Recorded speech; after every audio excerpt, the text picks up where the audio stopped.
que nada, quiero saludarlos a todos, desearles buenas tardes. Muchísimas gracias por destinar este tiempo.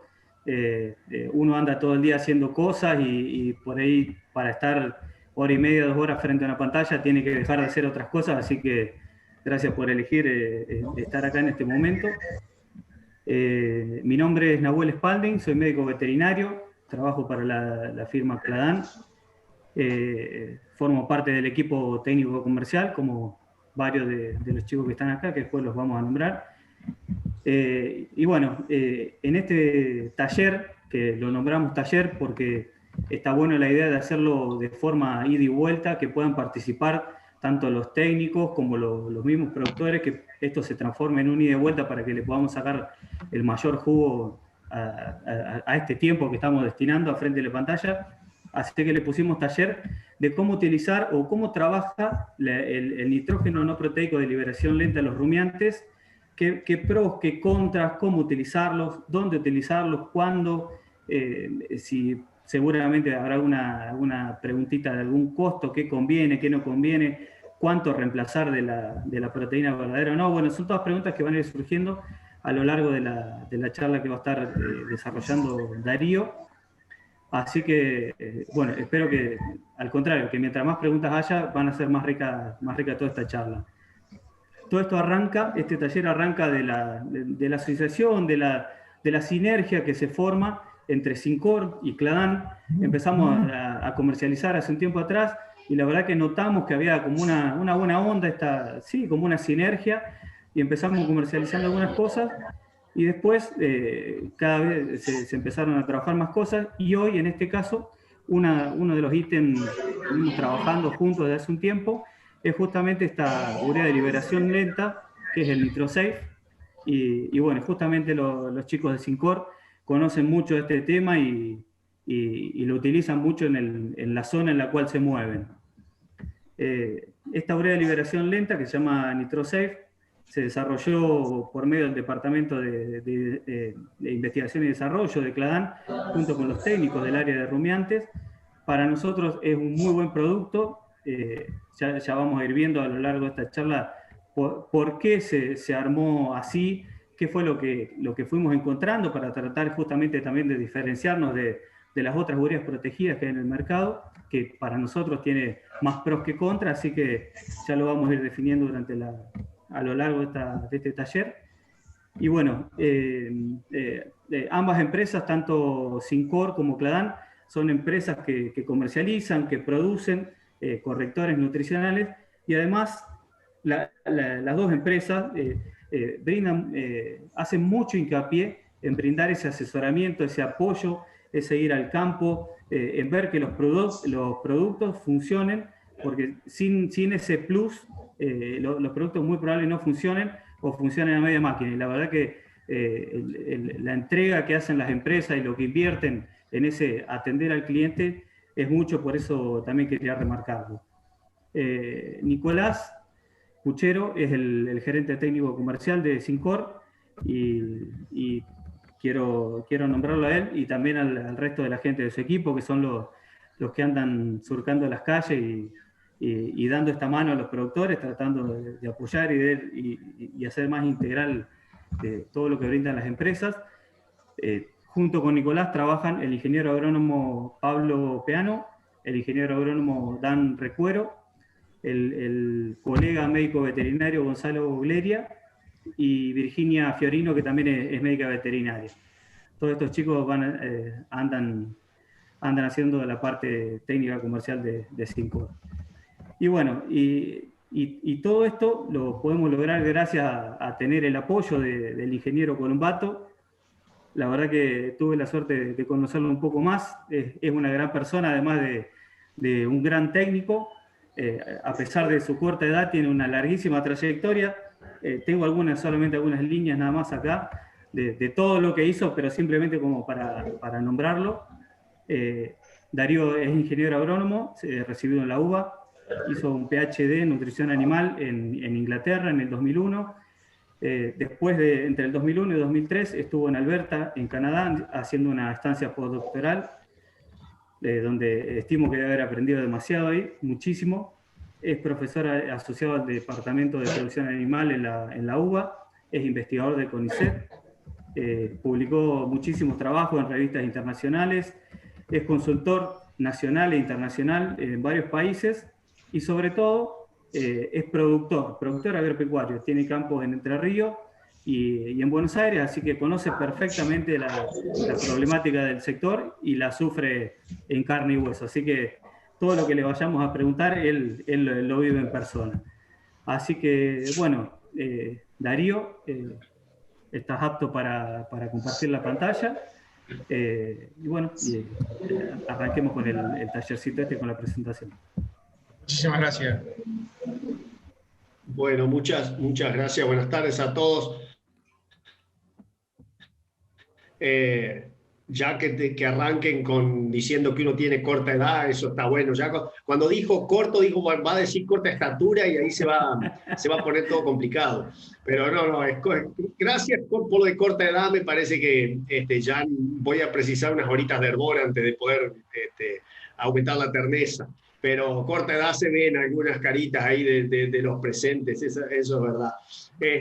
Bueno, muchas gracias también a Cladán por la posibilidad de compartir esto. La idea, como decía Nahuel, es armar una charla interactiva. Ustedes manejen los tiempos, interrumpan cuando lo consideren. La verdad que yo solito me voy muchas veces por las ramas cuando estamos hablando de esto, así que no es algo que me cueste mucho volver a retomar el hilo. Y también, como decía Nahuel, está bueno siempre poder recibir interpelaciones, consultas, esas cosas, pues la verdad que son en donde realmente uno puede llegar a crecer en esta charla. No hay verdades reveladas y mucho menos en lo que estamos hablando. Digamos, ustedes actúan en un área como el NOA, que tiene un enorme potencial. Yo trabajo, gracias a Dios, este año muy poco por cuestiones de no poder viajar, pero trabajo en Santiago, también en Pozo Hondo, en Bandera, y en Salta, en el Valle de Anta y para el lado de Dragones también, un poquito más al norte, más complicado. Con lo cual tengo alguna experiencia de esas regiones y la verdad que lo que siempre veo es un potencial enorme y muchos problemas a veces de logística, más que problemas productivos esencialmente, o digamos, problemas productivos que vos podés solucionar si tuvieras logística, ¿no? Y por ese lado también viene un poco esto de charlar de la urea protegida.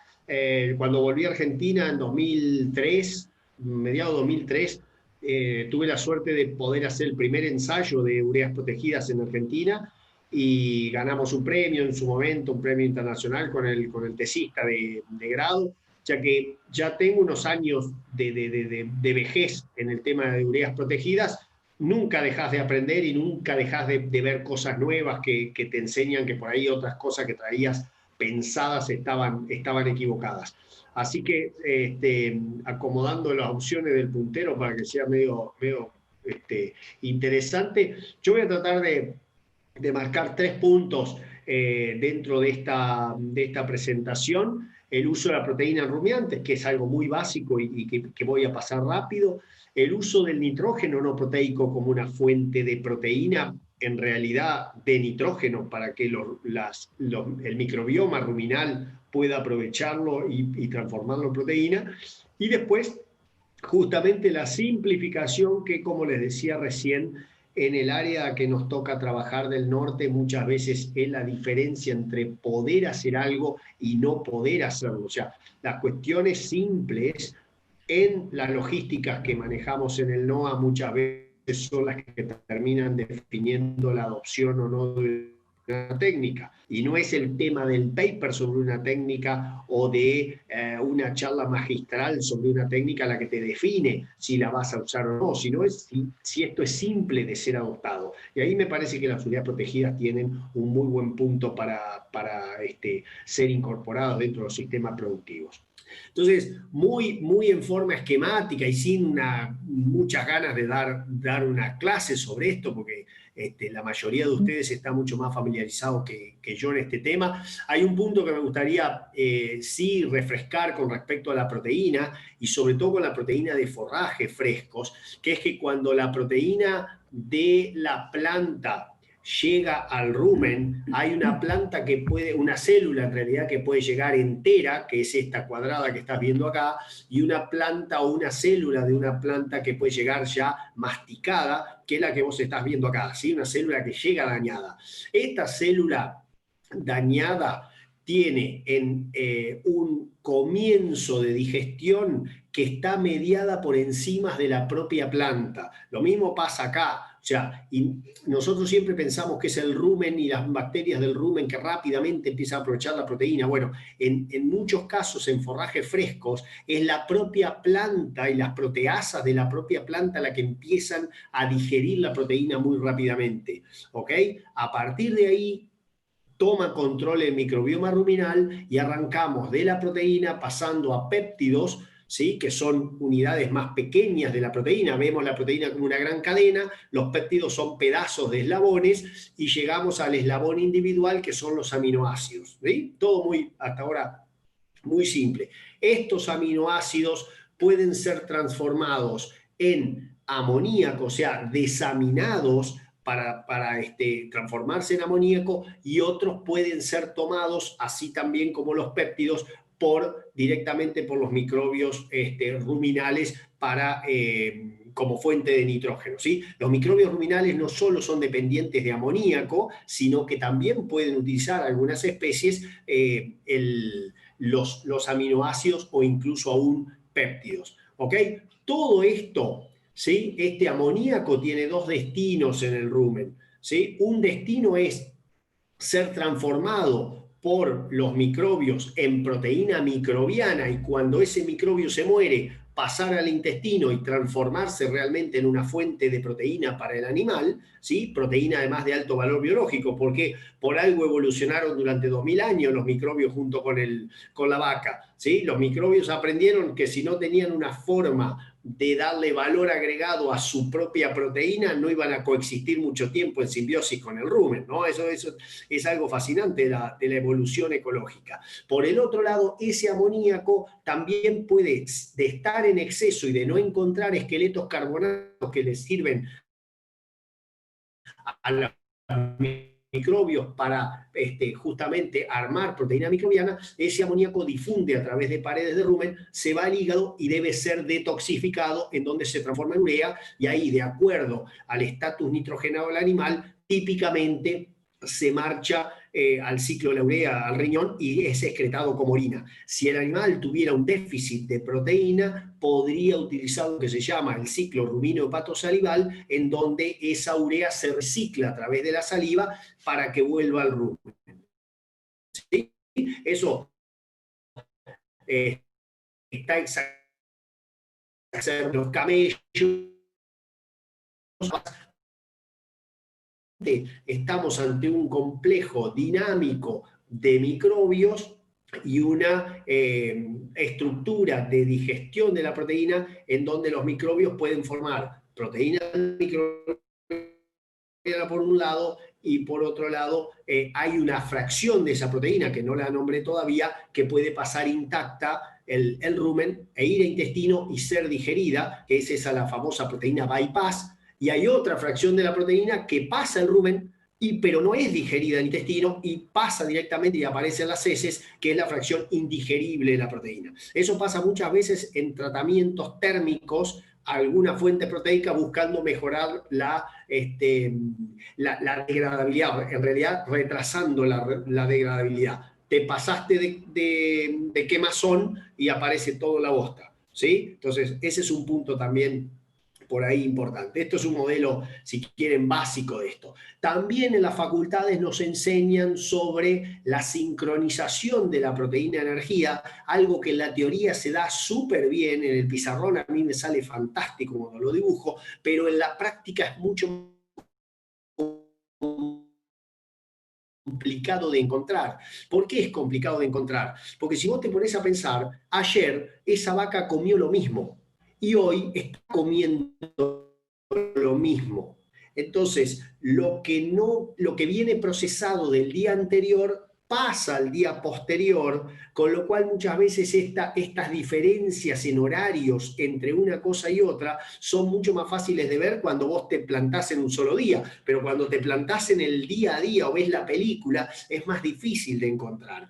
Habiendo dicho esto, y sin la idea que me corten acá en la presentación, esto, digamos, existe. Hay una cierta sincronización que debemos buscar. El caso más por ahí paradigmático es cuando yo tengo una fuente de nitrógeno no proteico rápidamente utilizable, como puede ser urea, y una fuente de carbohidratos o de fibra de muy lenta degradabilidad, como puede ser la paja de algún cereal.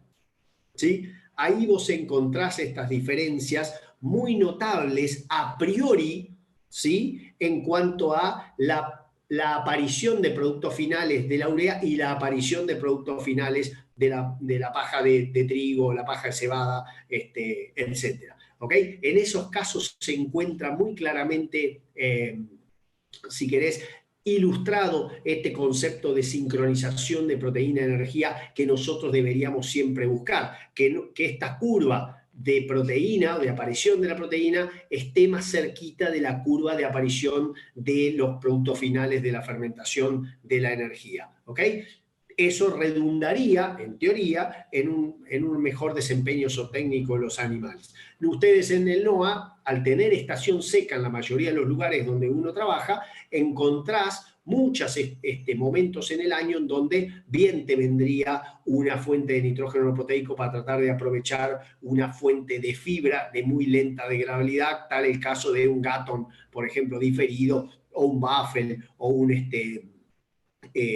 o alguna de las otras megatérmicas que habitualmente se utilizan. Habiendo dicho esto, vos podés encontrar después diferentes relaciones o diferentes reacciones en el consumo de forraje de acuerdo a la calidad del mismo, cuando yo estoy suplementando, ¿sí? Y esto yo lo separo siempre en forraje de baja calidad versus forraje de alta calidad. En forraje de baja calidad, como pueden ver acá, esta curva en rojo, esto es el cambio relativo en el consumo de forraje, lo que ustedes ven en el eje de las X, ¿sí? Conforme empezás a suplementar. ¿Ok? Esto está hecho sobre un modelo de un energético proteico como podría ser una semilla de algodón. ¿Ok? Vos, cuando el forraje tiene baja... No sé qué pasó ahí, ¿soy yo o se atoró alguno agarró algo con el radiador? No pasa nada, ahí está. Ahí estamos. Bueno, él decía, con forrajes de baja calidad, en la medida que vos empezás a suplementar con un energético proteico, el consumo de forraje base comienza a aumentar, ¿sí? Hasta el punto en el cual el agregado de ese suplemento comienza a tener algún efecto negativo, ya sea sobre el rumen en su conjunto o sobre algún grupo de bacterias en particular. ¿Ok? Con lo cual ahí comienza a bajar el consumo, llega un punto que vuelve al punto inicial y luego comienza a reducirse el consumo del forraje base. Este efecto se llama adición con estímulo y es lo que nosotros deberíamos estar buscando en la mayoría de las situaciones que trabajamos en el NOAA en la estación seca. ¿Sí? Vos buscás adición con estímulo. ¿Por qué es importante esto? ¿Por el nombre de adición con estímulo? No, en realidad es importante porque lo que yo tengo que buscar es incrementar el consumo del forraje base.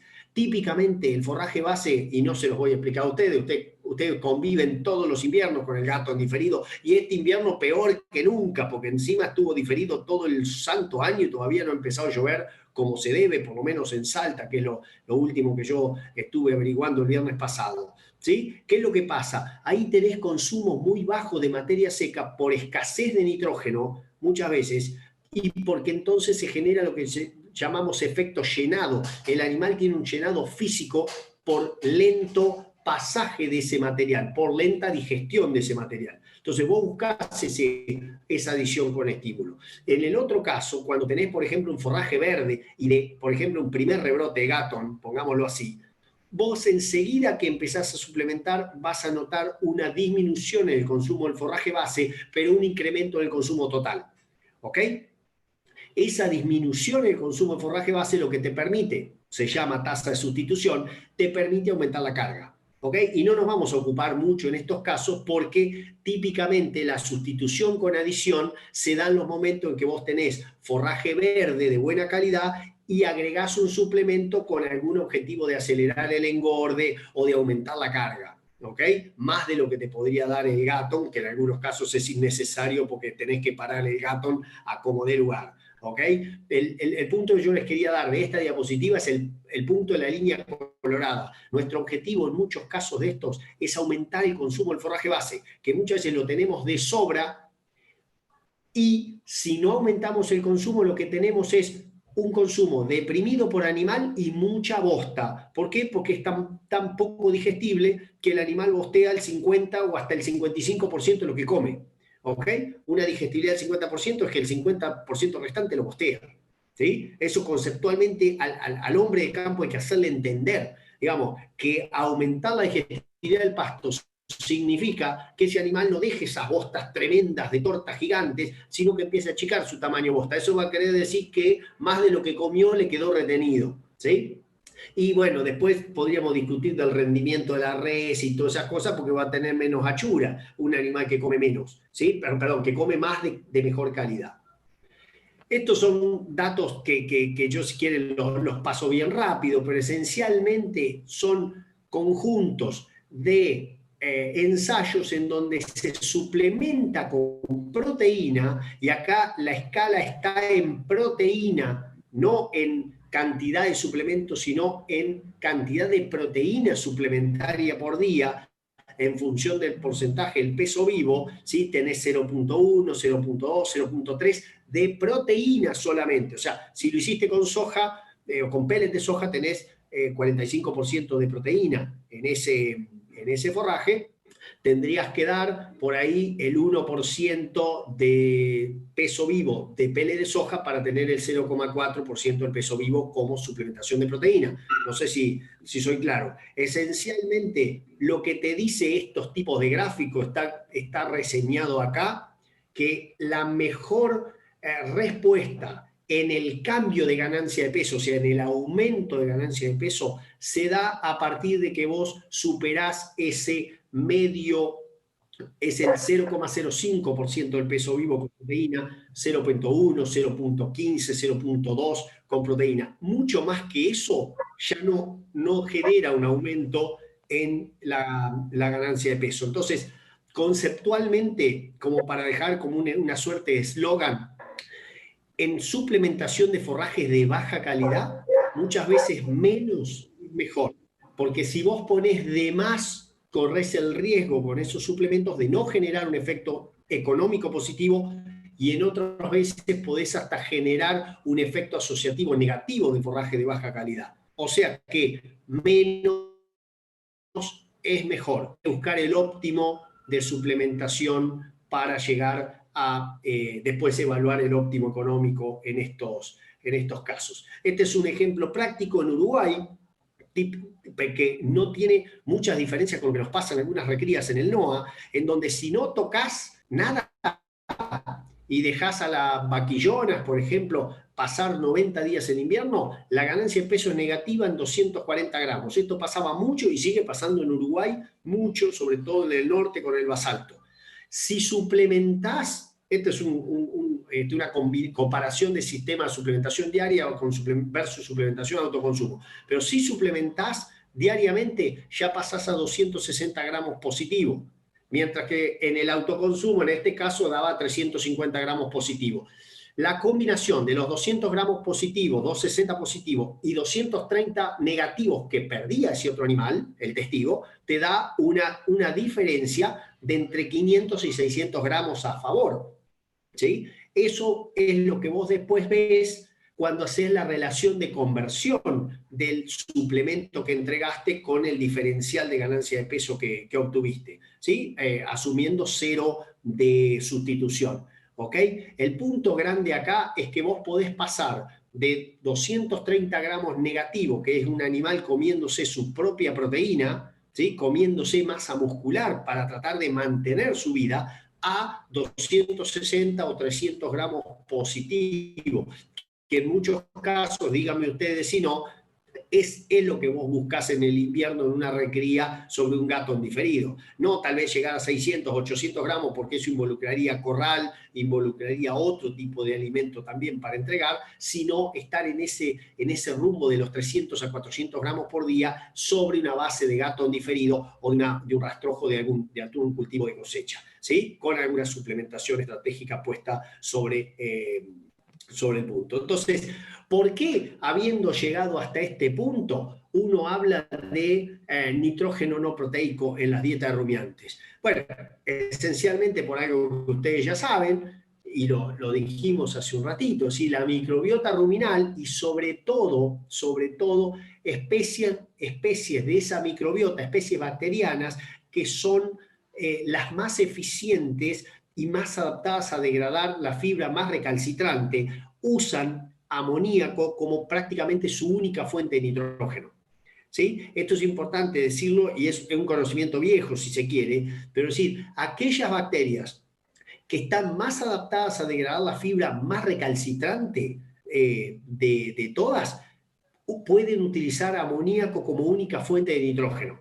Mientras que otras bacterias que son o están más adaptadas también a digerir fibras de mejor calidad o digerir pectinas o digerir inclusive almidón, pueden utilizar nitrógeno no proteico, así como amoníaco, pero también utilizan aminoácidos o utilizan péptidos como fuente de nitrógeno, ¿sí? Pero el otro punto importante a mencionar en este apartado es que esas bacterias más adaptadas a utilizar la fibra recalcitrante son más delicadas a la hora de que vos le bajes el pH al rumen. Entonces, con menos cantidad de grano de maíz, por ejemplo, se deprime mucho la digestibilidad de esa fibra de baja calidad.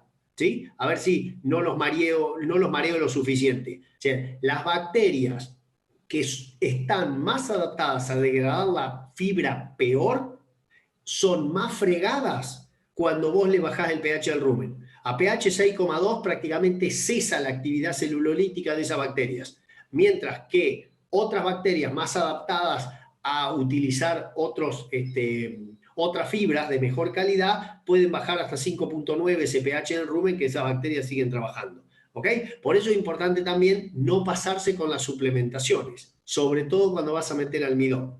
¿Okay? O sea, menos es mejor en estas situaciones, porque recuerden, lo que yo quiero es incrementar la digestión de la fibra del forraje base. ¿Okay? Entonces, ese amonio típicamente proviene de la degradación de proteína verdadera de origen vegetal, o sea, usaste un pele de soja, usaste semilla de algodón, usaste pele de algodón, etc.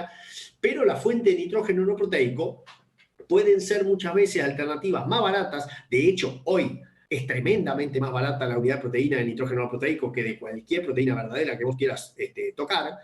Y sobre todo este puntito, práctica, ¿sí? Porque vienen ultraconcentradas con respecto a cualquier fuente de proteína vegetal. ¿Okay? Por supuesto, las otras fuentes de proteína vegetal traen otras cosas, no es solo nitrógeno no proteico.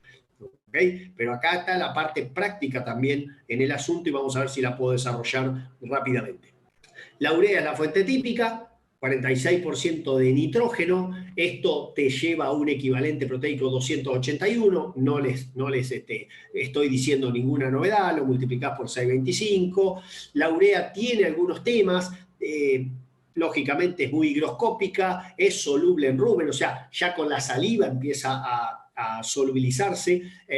Al ser higroscópica en tiempos de humedad, podés llegar a tener problemas de que se apelotona y puede causar toxicidad por esa higroscopicidad y por esa solubilidad violenta en rumen. Y hay mucha gente además que le tiene un montón de miedo a la urea, porque alguna vez mató, y típicamente no matás un animal cuando matás con urea, sino que matás el lote, ¿sí? Matás 50 dentro de 45 minutos. El veterinario encargado de la necropsia está chocho un ratito hasta que se cansa de carnear y ya entiende que fue por urea, pero al mismo tiempo te deja una suerte de psicosis, ¿sí? En el personal, que es bien importante, y yo también esto hoy lo quiero relacionar con una charla que vamos a dar el viernes, pero que es el tema que se viene, que es el tema del verano, el estrés térmico. Ojo con la psiquis de la persona que pasó por los esquemas de estrés térmico o por los grandes problemas de estrés térmico, porque no es que quedan locos, pero guarda que digamos, es un tema. Cuando alguien mató animales con urea, les queda también ese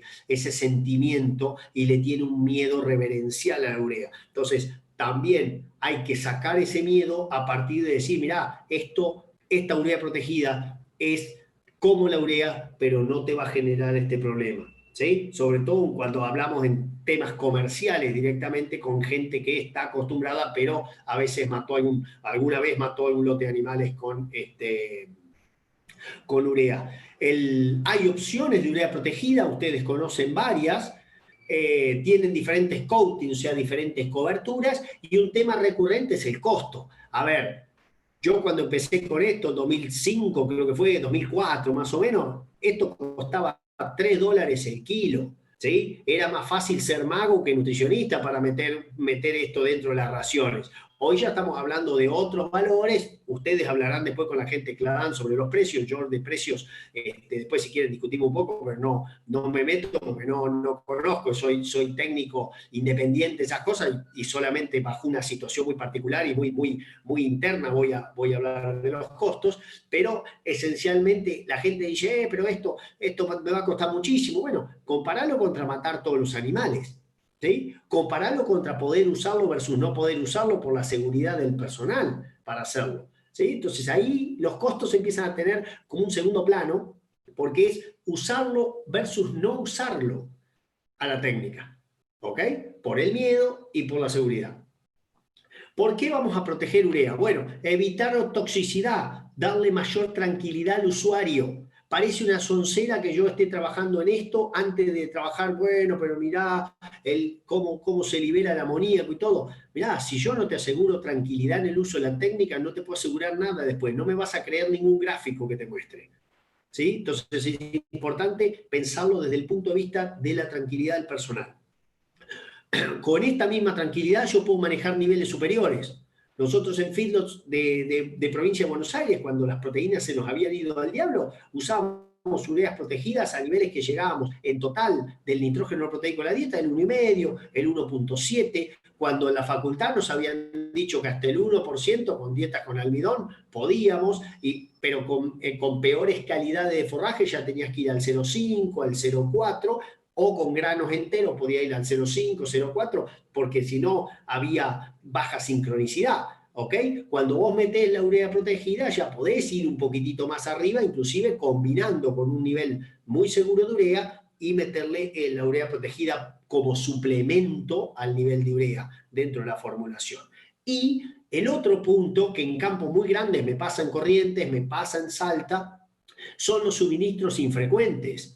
¿Sí? Que es cuando vos trabajás lunes, miércoles y viernes, tratando de dar la misma cantidad de proteína que antes daba todos los días, lo fraccionás en tres dosis semanales, ¿sí? O 3 dosis por semana. En esos casos, ¿cómo hago yo para dar la misma cantidad de urea? Si quería dar 0,2 de urea o 0,3 de urea por día, lo tendría que triplicar esa cantidad, corriendo riesgo los lunes, los miércoles y los viernes de tener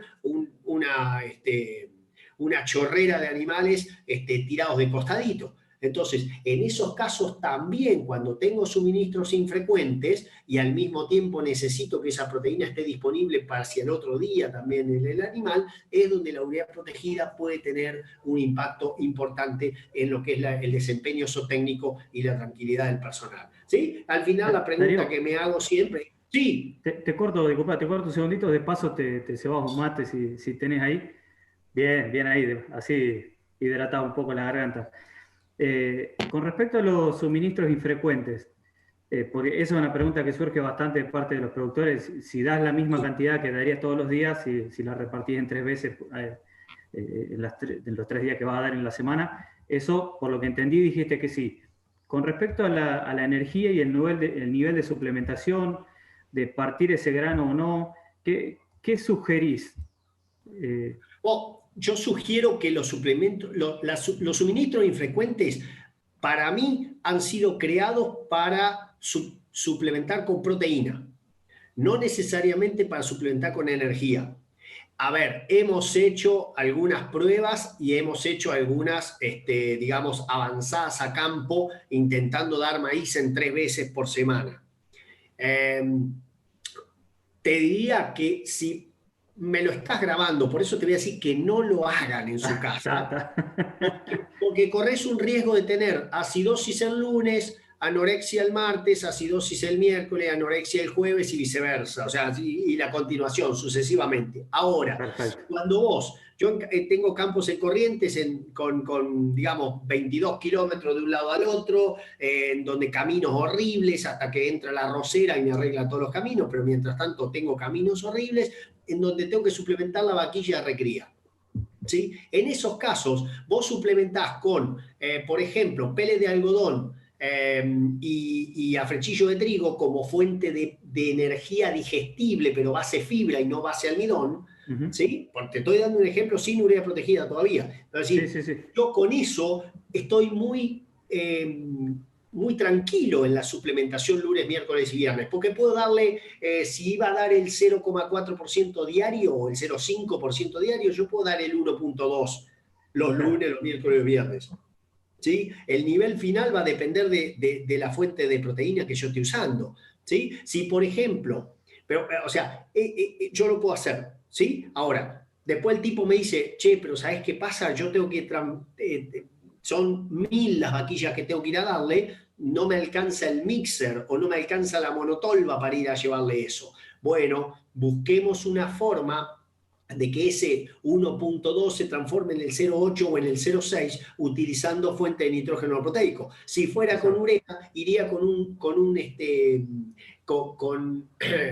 un producto bien concentrado, pero bien peligroso también. En cambio, si fuera con una fracción como urea protegida, ahí voy con algo con mucha más seguridad y justamente lo puedo llegar a hacer.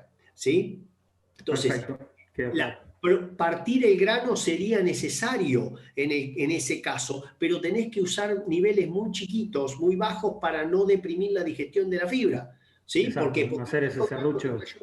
Y claro, mucho más grano te va a generar una baja en el pH y abajo 6,2 fueron todos tus microbios celulolíticos, con lo cual hasta el otro día no tenés nuevos microbios celulolíticos para trabajar y vas a haber generado una suerte de acidosis ese día. Entonces, a ver, de vuelta, ¿es para proteína o para fibras digestibles? ¿Sí? Claro. Cascarilla de soja, pulpa de citrus, en Chile tenemos la coseta de la remolacha, no se me ocurre, algo de afrechillo de trigo sin mucho almidón, ese tipo de fibras son las que pueden actuar junto con un proteico como por ejemplo la misma semilla de algodón la podés utilizar en forma frecuente con la limitante de la cantidad de grasa. No usaría no usaría poroto de soja o sería muy cuidadoso con poroto de soja por la grasa. ¿Sí? Y la pregunta que trato de responder en esos casos es a ver si puedo laburar menos y ganar lo mismo. ¿Sí? Sobre todo eliminar el efecto fin de semana en los campos grandes, que es todo un tema, porque queda la guardia y la guardia tiene que ocuparse de todo y nunca dejás la guardia en la misma cantidad de gente que está en los días de semana. Entonces la suplementación en las guardias siempre es distinta a la suplementación en los días comunes. Por eso si elimino el fin de semana, elimino un problema con las guardias, me queda solamente estos fines de semana extra large que se mandan estos guasos en plena pandemia, que ahí siempre me complican, ¿no? Pero bueno, avancemos por ahí. ¿Qué es lo que yo necesito? Yo necesito de una urea protegida que lógicamente tenga una degradabilidad más lenta que la urea, lógicamente, ¿no? O sea, no tiene que explotar. También necesito que esa urea protegida no se quede flotando necesariamente. Tiene que irse a donde se está cocinando la digestión, que es en el saco ventral del rumen, o sea, la parte de abajo del rumen. Ahí vos tenés la digestión más potente llevándose a cabo. ¿Okay? Si te queda flotando en la mata de fibra ruminal, puede funcionar, pero no va a tener el efecto más si querés, más buscado de esto, que es que actúe donde está realmente la cocina. Y además tiene que generar la acción dentro de un tiempo de pasaje de una fracción líquida, porque recordá que esto se solubiliza en el rumen y entra dentro de lo que llamamos fase líquida. O sea, el rumen tiene una fase líquida y una fase sólida. La fase líquida tiene su propia tasa de pasaje, que es más rápida que la fase sólida, o sea, la fase más atacheada a la fibra. ¿Sí? Hay bacterias que están viviendo en el caldo de la sopa y otras que están adosadas a los fideos. ¿Ok? Esas que están adosadas a los fideos pasan más lentamente, tienen una tasa de pasaje más lentamente. Entonces, esta urea protegida no puede volar inmediatamente.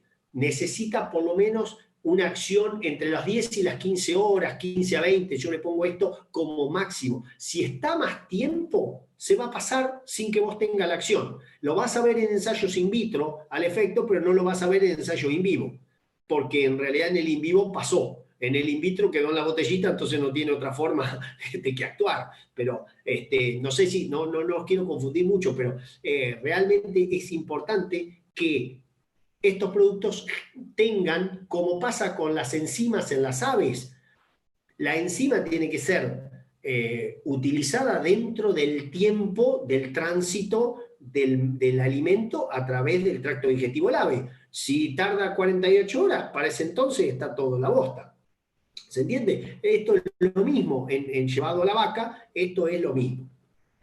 Y acá hay cinéticas comparativas, teniendo el tiempo por debajo, el control que ni se mueve porque no tiene nada, la urea que explota, ¿sí? Y tenés este es el control positivo, que sería una harina de soja y una urea protegida. ¿Ok? Típicamente nosotros buscábamos esto. Y estábamos recontentos. Te digo, en 2004 yo veía esta curva y era orgásmica, te diría. ¿Sí? Porque esta curva era lo mismo que la soja. Habíamos llegado al santo grial. Qué bueno, qué capos que somos. Esto era in vitro y al mismo tiempo esto no me estaba, o sea, la soja en la medida que se iba liberando el amoníaco, también iba dejando péptidos, iba dejando aminoácidos, iba dejando almidón, iba dejando fibra digestible. La urea protegida solamente dejaba amoníaco. Y seguramente la tasa de pasaje de esta urea protegida, si lo hubiéramos hecho en vivo, se cortaba entre los 12 y los 15 horas y ya se pasaba. Mientras que la de la soja iba a pasar, pero iba a pasar a intestino a ser utilizada. La urea protegida no, se iba a ir, ¿se entiende? Entonces, eso nos fue cambiando a nosotros en la cabeza también y fue un aprendizaje que fuimos haciendo con el tiempo. Ya no era cuestión de empatarle a la harina de soja en 24 horas. Ya buscábamos entre ureas protegidas a distintos niveles, en donde fíjense, acá está urea o ureas protegidas en porcentaje de la dieta hasta 1.6. Las ganancias de peso no tienen por qué diferir. Ahora, ¿quién de ustedes se anima a decirle a un productor que le vamos a poner 1.6% de urea en una ración?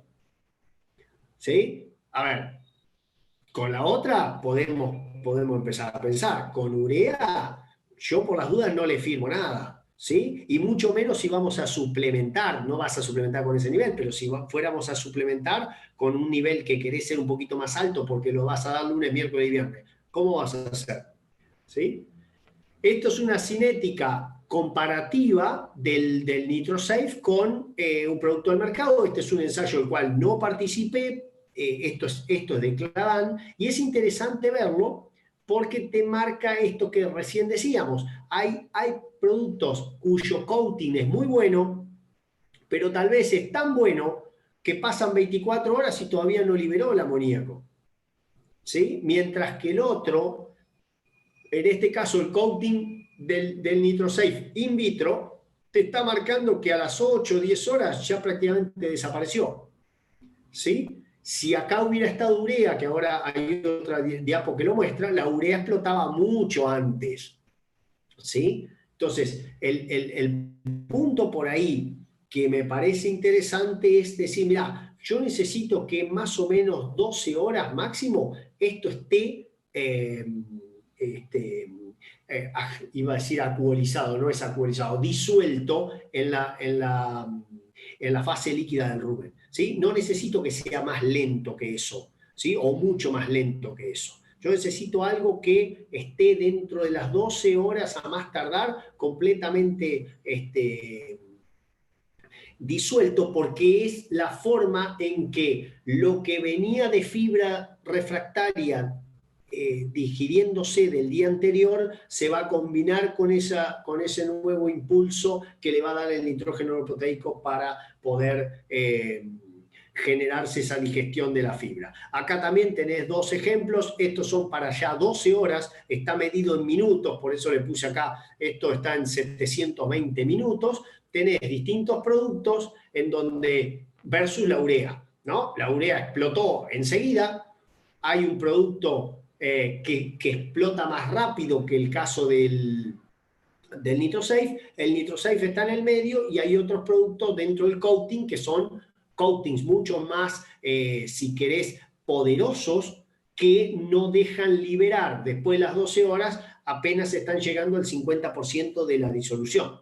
¿Sí? Por eso es interesante este concepto de decir, no nos vayamos ni a fondo como la urea, ¿sí? Como podría ser el producto 2, que es prácticamente también casi tan explosivo como la urea, si bien la diferencia en toxicidad se da en estas horas, ¿sí? En las 2 primeras horas. La urea cuando mata dentro de los primeros 45 minutos, ¿ok?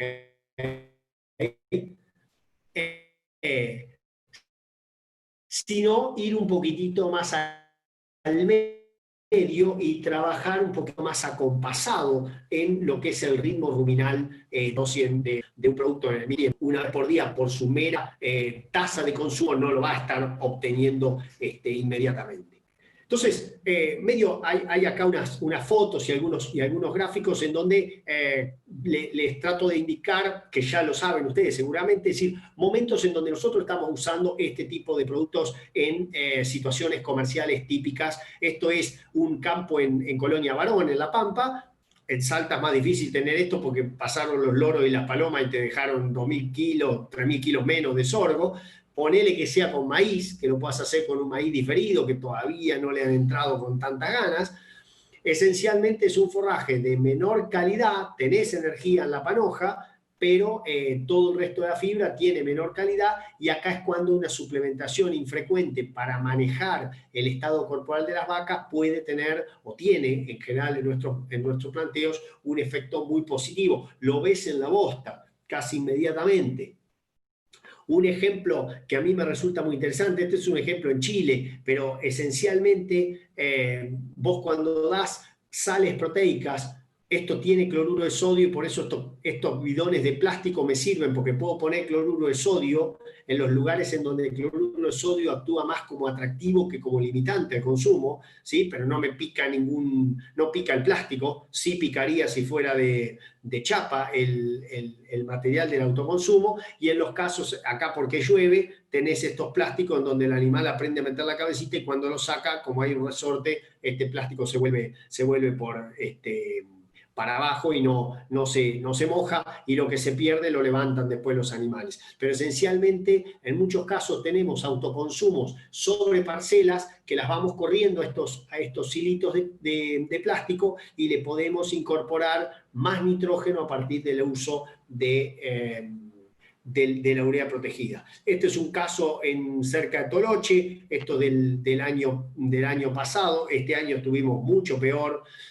Acá suplementamos todo el invierno una recría entre 8 y 12.000 cabezas que se compran para 2 campos de la misma firma. Se compran de Formosa, se compra de Salta, y se lleva recriado hasta el momento de la lluvia. Luego se deja de suplementar, se aprovecha todo el gatón, y estos animales, en lugar de encerrarse en el mismo campo, se venden recriados a frigorífico, que lo va a terminar en feedlot. ¿Ok? Acá lo que hacemos, y era un problema porque, bueno, no se los voy a explicar a ustedes, pero acá teníamos 90 camiones por estación seca para entrar si teníamos que dar solo semilla de algodón.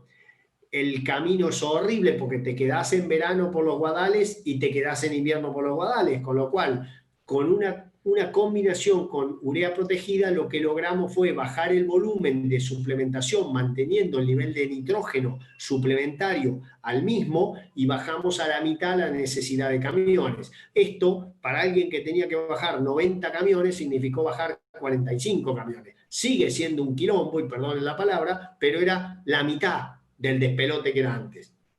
¿Ok? Con esto tenés los 350 gramos, barra 400 los mejores lotes, 250 los peores lotes, y mucho tiene que ver el peso de inicio del animal en la suplementación. O sea, no intenten tener la misma ganancia de peso en un animalito que entra con 180 kilos a esta suplementación que un animalito que ya entra con 220, 230. Típicamente el peso inicio te aumenta el peso o la ganancia de peso que van a tener los animales, están más preparados, son más viejos, tienen ese potencial de ganancia. Y la forma de observarlos es a través de la consistencia de la bosta. ¿Sí? Estos son suplementaciones infrecuentes, lunes, miércoles y viernes, en donde lo que nosotros miramos siempre es la consistencia de la bosta para intentar tener una idea de la ganancia que estás teniendo, si bien cada 75 a 90 días, si hay que hacer algún tratamiento sanitario, se intenta pesar. Ahora tenemos caravana electrónica en todos estos animales como para generar una idea del origen y empezar a comprar después educadamente por el origen, dado el resultado zootécnico que tenemos nosotros en nuestro campo. Acelero un poquitito esto. Lo agregué hoy mismo, son cinéticas de apariciones del amoníaco ruminal en función del reemplazo que vos haces de soja. Vos acá tendrías soja, así aparecería el amoníaco en la soja en un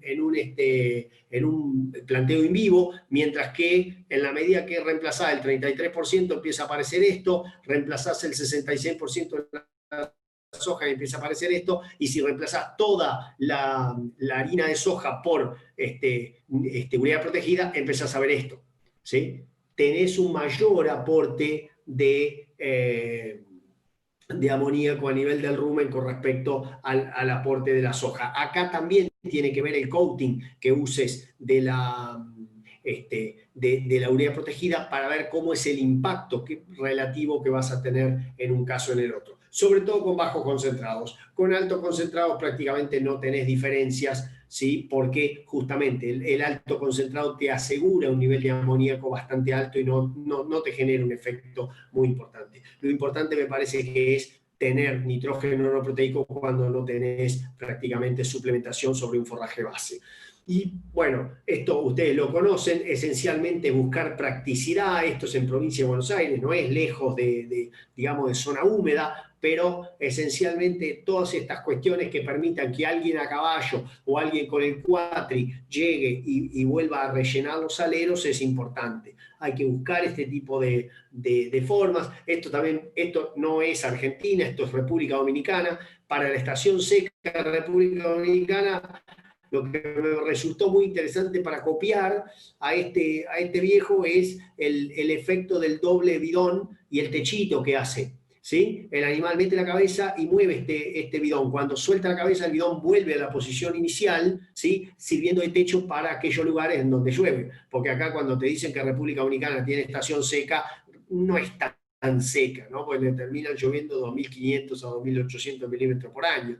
Cosas me pasa en Guatemala, en otros lugares también, donde tenemos estas diferencias. Pero esencialmente está bueno esa idea de proteger a estos productos, sobre todo si además agregaste fósforo, agregaste fosfatos, que se termina haciendo una pasta cuando se mojan. ¿Okay? La misma saliva, el animal a veces mismo lo moja, o el cloruro de sodio también, que es bastante higroscópico. ¿Sí? Hay suplementaciones en recrías base silaje, ¿sí? En donde, bueno, esto sería para otra charla, pero esencialmente la prolijidad del personal es la clave. Pero yo, por ejemplo, en este campo recriamos a corral con bolsas adentro del corral y pasamos una vez por día, pero también podríamos pasar 3 veces por semana en lugar de una vez por día, con un concentrado proteico, ¿sí? Ahí lo único que suplementamos por día es concentrado proteico. El resto es silaje de maíz en bolsa de autoconsumo, en donde la clave está en el personal que maneja esta bolsa. Este es el final de una bolsa de 75 metros, ¿sí? No hay muchos que lo manejen así, pero hay que encontrar esa forma. Tenemos sistemas en corrientes. Para el destete le damos un pastoreo de setarias o incluso de pastizales naturales que están diferidos con una mezcla en autoconsumo, en donde, bueno, en este caso usamos algo de afrecho arroz y tenemos que incorporarle algún otro suplemento para que corra, sobre todo ese afrecho de arroz y no se quede pegado en los hilos por la grasa.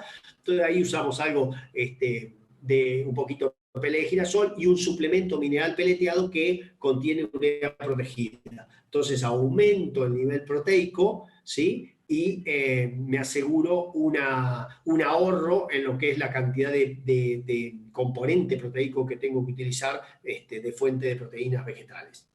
Estos son otros planteos, pero que me parece que aplican muy bien a sistemas salteños o sistemas de Santiago del Estero en estación seca, en donde más ensenadas, parecido a la que les decía recién de la prolijidad del personal. Acá son ensenadas en donde tenés separaciones de corrales, pero bloqueamos por peso y metemos 2 bolsas dentro de estas ensenadas para la estación seca, y en este caso estos autoconsumos también me aportan un concentrado proteico con limitador de consumo, ¿sí?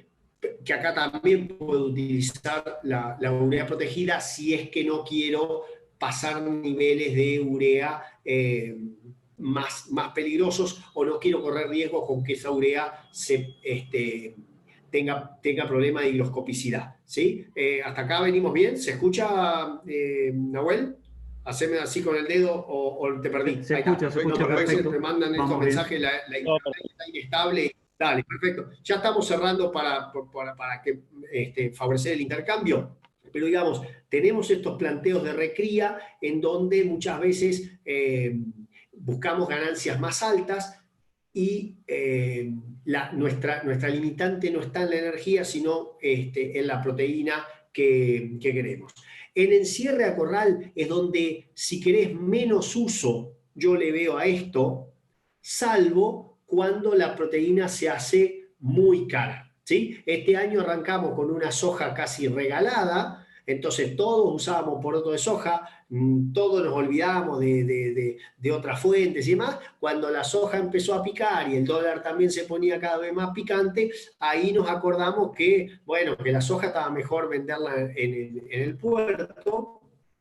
Y no sé si va a volver esa época, pero ahí es donde yo empiezo a hacer esas cuentitas con la función de la unidad de proteína que me aporta. Y en el caso que vos tengas que pasa en Salta y te pasa bastante en Santiago con los maíces tardíos, en la medida que vos empezás a procesar más agresivamente el grano, y concretamente estoy hablando de grano húmedo, ¿sí? Granos cosechados con 30% de humedad y ensilados, más necesaria empieza a ser la proteína degradable a nivel ruminal, ¿sí? Porque además lo que vos vas a ver es que en las dietas de corral con grano húmedo, el consumo tiende a bajar, ¿sí? Con respecto a grano seco partido, y por ende necesitas concentrar un poquito más la cantidad de proteína degradable en rumen que tenías antes, ¿ok?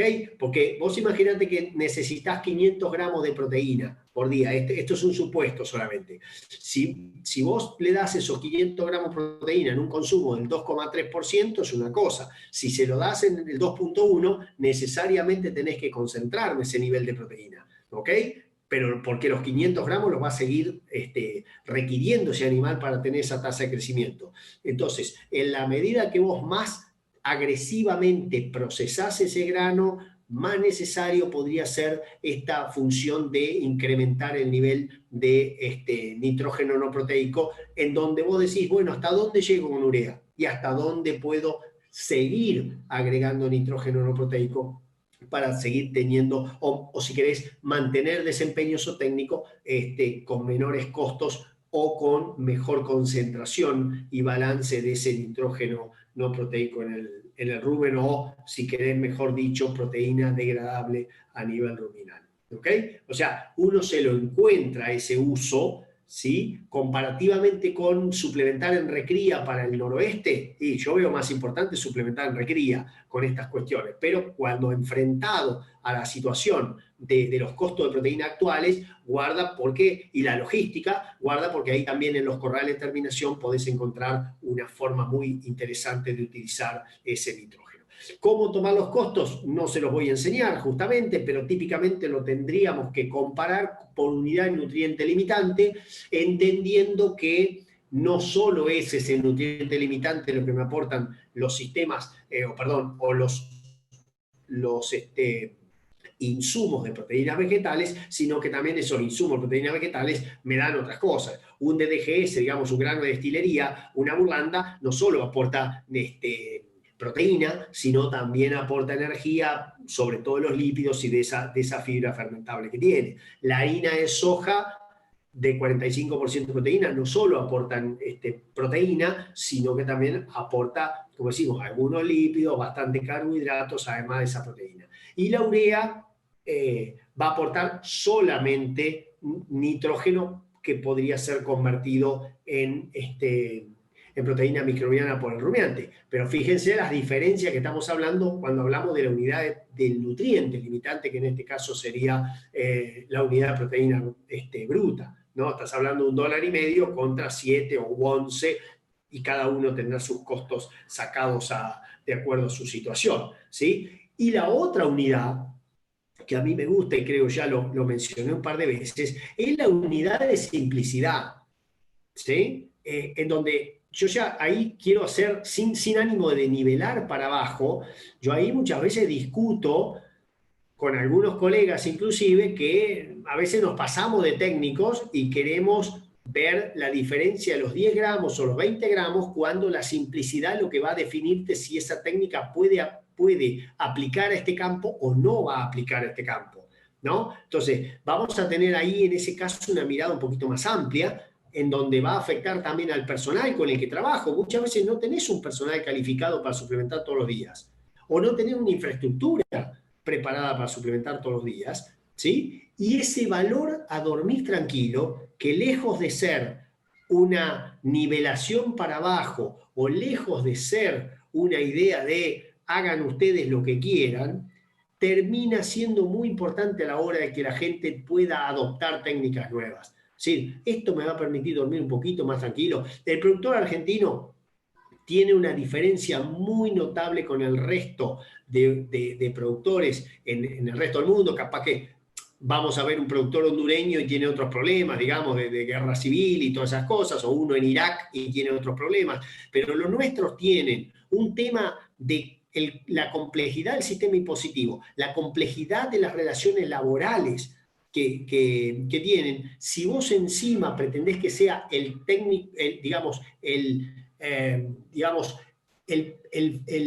técnico más brillante, es muy difícil que las tres cosas se den a la vez, ¿sí? Entonces, es importante también que lo pensemos de vuelta, e insisto, nada de nivelar para abajo, sí de tratar de llegar a los lugares más complejos con una técnica que le simplifique la vida en lugar de complejizarla, porque ahí vas muerto. Sea presentes el mejor producto que presentes, no vas a lograrlo. Entonces, yendo hacia unas consideraciones finales, lógicamente la urea puede ser usada como fuente de nitrógeno proteico, se ha usado por, ya te diría, casi siglo, ¿sí?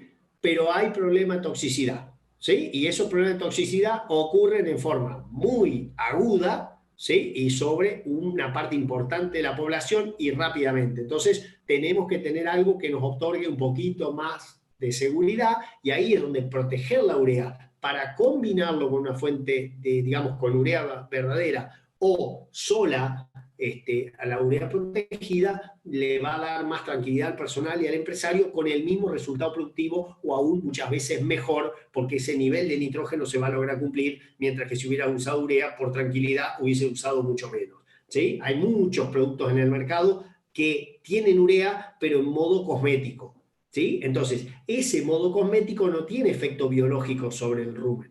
Caso de muchos bloques, ¿sí? Y no tengo problema en pisar callos. Hay muchos bloques que te dicen que son proteicos, pero cuando vos ves la cantidad de urea que tienen, el animal se tiene que comer un bloque por día para que la urea genere un efecto biológico en ese animal. Hay otros que deben ser buenísimos, ¿no? Pero es importante conceptualmente tener en cuenta esto. ¿Sí? No solo tiene que contener algo, sino que además el animal debe consumir algo que le genere un efecto productivo, un efecto biológico, ¿no? Entonces, En este caso, yo considero, y en aquel momento, hace 15 años, me peleé con algunos colegas que lo veían para lechería y lo veían para otras cosas, a la unidad protegida. Para mí, en un campo, digamos, en Argentina, que tenemos 22 millones de vacas, tenemos unos porcentajes de destete bastante paupérrimos, sobre todo en zonas más alejadas de las zonas húmedas. Ahí tenemos un enorme potencial para utilizar productos como estos. Con esto les agradezco y por supuesto quedo disponible para cualquier consulta o si querés alguna discusión que pueda generarse. Perfecto, Darío. Muy bueno, muy bueno. Bueno, además de toda la parte teórica y conceptos que nos mandaste, que nos dejaste la cabeza llena de chispazos, también mostraste un montón de fotos y de ejemplos que nos los chocamos todos los días, o sea que la cosa es bien palpable, bien práctica, así que, no sé, espero que aparezcan algunas preguntas si las quieren hacer por chat, o si alguno se anima a hablar, no hay ningún problema de que podamos abrir el micrófono, hagan como gusten. Está muy bueno el concepto ese que lo dijiste de 2 o 3 maneras diferentes, que el animal no come porcentaje, sino que come gramos. Si un animal come de un corrector 50 gramos por día, por más urea que le pongamos ahí, no va a llegar nunca a comer la cantidad de proteína que realmente necesita para el pasto diferido o el material diferido que esté comiendo. Ya nos pasa mucho, y yo en esto no quiero dejar pasar la oportunidad. Ustedes ahí por esa zona, sobre todo en el norte, están bajo un cierto ataque, lo pongo entre comillas a la palabra ataque, de productos mágicos, ¿sí? Cuando vos estás hasta ahora, hasta donde yo sé, pero no soy yo el que sabe, digamos, tengo un montón de amigos y ustedes los conocen a muchos de ellos que están estudiando a un nivel muchísimo más alto que lo que yo puedo hacer desde acá a Argentina, y porque me dedico a otra cosa también y demás. Hasta ahora no sabemos de productos mágicos que realmente funcionen generando impactos o técnicos importantes. Entonces, si vos te presentás, a ver, si Nicolás está bajo una situación en Quimilí de un gatón diferido cuando todavía no llovió, lo primero que va a necesitar un rumen que está, digamos, siendo propulsado por una vaca o por un novillito que está comiendo un gatón diferido es nitrógeno no proteico para el rumen, ¿sí? O en realidad nitrógeno, puede venir de cualquier vía. O sea, no va a precisar hifas de un hongo específico que lo sacaron de algún lado y que la cantidad de hifas de ese hongo específico no está especificada en el marbete de lo que te presentan, o, no sé, oligoelementos enzimáticos que ni siquiera sé cómo se puede explicar biológicamente un concepto como ese, ¿ok? Entonces, el punto ¿cuál es acá? Vayamos a lo básico, atendiendo el viejo y querido teoría, o la vieja y querida teoría del barril con los agujeritos. Lo primero que va a necesitar un animal rumiante para digerir un forraje de baja calidad va a ser probablemente nitrógeno. Por supuesto, si le falta un poquito de energía o vos le podés agregar un poquito de energía, va a mejorar esa ecuación. Ya va a estar cumpliendo 2 cosas. Después va a empezar a requerir algún mineral que le empiece a faltar. Y último, muy último, va a necesitar un aditivo. Y ojo que los que me conocen saben que vengo fracasando con aditivos desde que empecé mi carrera. Yo hice mi doctorado sobre enzimas fibrolíticas en rumiante. O sea que si querés a alguien que fracasó con todo éxito en aditivos, soy yo por el momento, ¿sí? Tengo una patente en enzima y nunca cobré un mango. O sea que también hace 20 años que vengo tratando de salvarme con esa patente. Entonces, el punto cuál es, y vuelvo a la realidad. Vayamos por lo básico.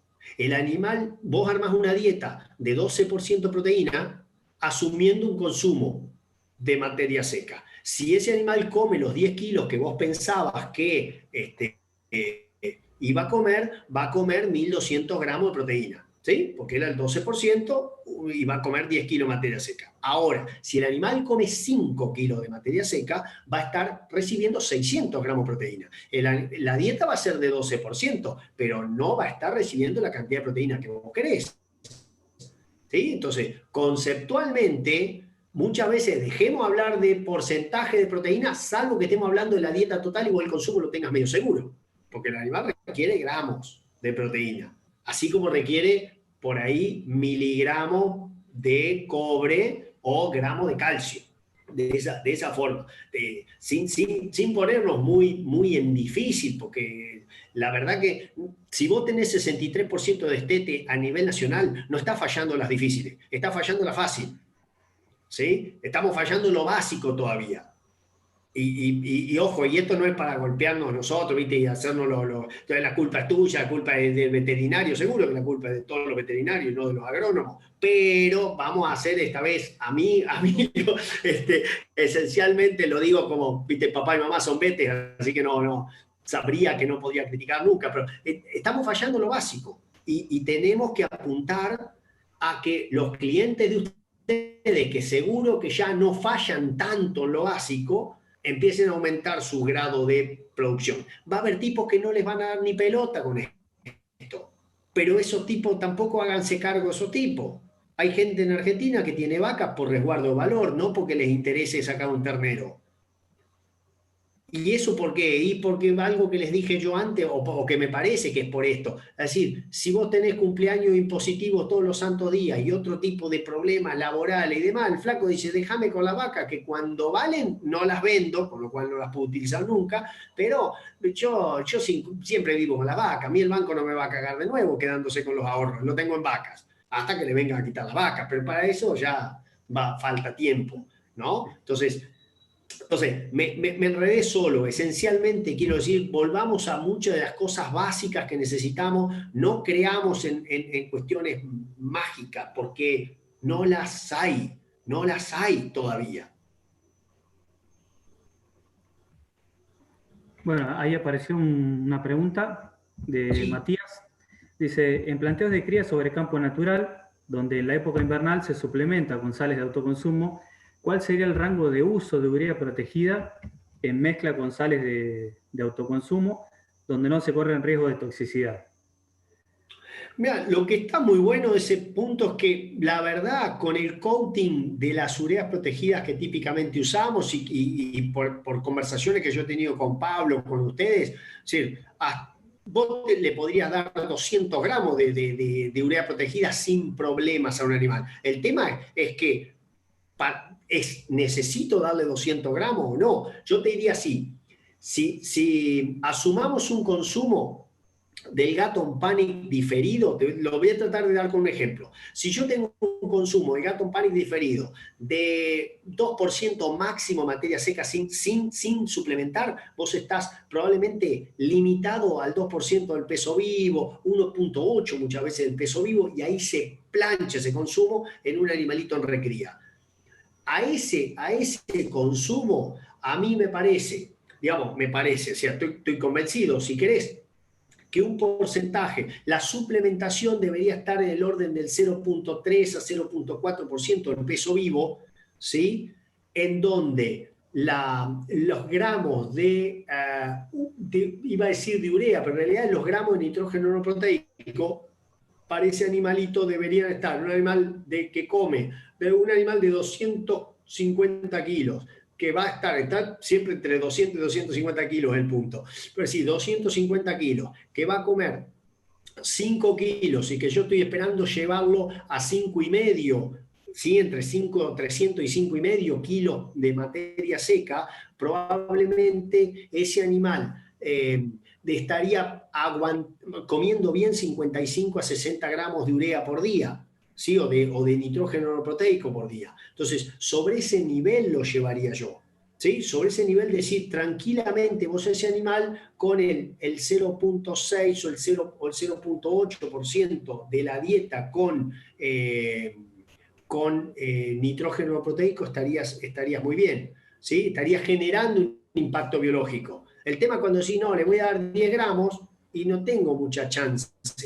¿sí? Si la sal de autoconsumo tiene 100 gramos de consumo objetivo, ¿sí? Yo ahí estoy tratando de darle, si pudiera darle 15 gramos, le estoy dando 15 gramos. No creo que sea tan eh, biológicamente no creo tener un gran efecto. ¿Sí? Donde tengo efectos cuando hago, que es lo que hacemos en Salta, buscamos tener consumo de 250 a 300 gramos por día de animal. Y ahí sí vos estás en los 30 gramos, en los 35 gramos de nitrógeno proteico, y ahí es donde yo creo que hay ya un efecto biológico a nivel de rumen. 10 gramos en ese rumen no pegan un pequeño manijazo, pero no generan un impacto biológico interesante. Sí, sí, y la idea es pasar de esos menos 200 gramos de ese gráfico que mostraba al principio a los 200, 300, 400 gramos de ganancia diaria. Sí, porque yo viéndolo un poco del otro lado es como que siempre impacta el costo. La pregunta que uno sugiere una sala de autoconsumo y del otro lado, ¿y cuánto te van a consumir por día? 200, 300 gramos. ¿Y cuánto me sale? ¿Viste? No es que mejora me va a traer si realmente voy a llegar a esos 300, 400 gramos. Y Nahue, perdón Darío, también te decía otra cosa. O sea, tiene que ver mucho con la relación de los metros de comedero lineal que le vas a dar. Si vos le metés una bolsa de 25 kilos a 10 animales, van a comer 2 kilos por ternero y no van a ser el problema de la urea. La cantidad de sodio que van a comer por día ya los va a matar, no la urea. Tiene mucho que ver con el manejo de esas sales de autoconsumo. Es muy cierto eso que inclusive en autoconsumo como en suministro diario, en la medida que vos disminuís la cantidad de suplemento diario, más importantes son los metros comedero que des, ¿no? Y en los sistemas de autoconsumo, por eso a mí la sal no me resulta del todo mi limitante preferida de consumo. ¿Sí? En corriente la usamos como atractivo, no como limitante. Y cuando he tratado de usarla como limitante es tan errática que me genera dudas, y como dice siempre Coco Mattioli, guarda con la cantidad de sodio, porque el sodio es un veneno celular de todo tipo. Que no matemos tanto por sal es, creo, digamos, hasta ahora ha sido un logro renal de muchos animales y un logro de decir, loco, no tengo el agua tan cerca, pues si no seguiría comiendo de esto. No hay tantos paros cardíacos. Claro, le dan ganas de tomar agua antes de tiempo. Ahí después tener los grandes problemas de máximo consumo de agua por culpa del sodio. Pero bueno, volviendo al otro punto, es decir, el productor tiene esa defensa de la erogación, o sea, porque el tema financiero muchas veces, vos le ofreces un retorno de inversión de 6-1, de 10-1, que cualquier canadiense lo agarra, pero abrazándote y dándote besitos. Vos le decís al tipo 6-1 y el flaco dice, pero ¿cuándo la tengo que poner? A la erogación, a la viva. Y ahí es donde se te cierra los argumentos muchas veces. Es un tema de erogación. O sea, no se lo voy a explicar a ustedes que están en la calle peleándose con los plazos todos los días. O sea, lo veo como productor también, decir, pero un numerito. El otro día vi comederos de tronco de eucalipto en lugar de comedero de plástico, en la zona más rica del partido de Peguajó. Y el tipo me decía, un numerito. Bueno, sí, pero loco, estás sentado arriba de 50 palos verdes con el campo me va a decir que es un numerito poner los comederos. Y pero lo tengo que poner ahora, decía el flaco. Entonces, de vuelta, nada de nivelar para abajo, pero si yo puedo a alguien que antes tenía que traer toda esa cantidad de camiones para dar la semilla de algodón, que tenés un tiempo para entrarla, que después si se humedece tenemos un tema y demás.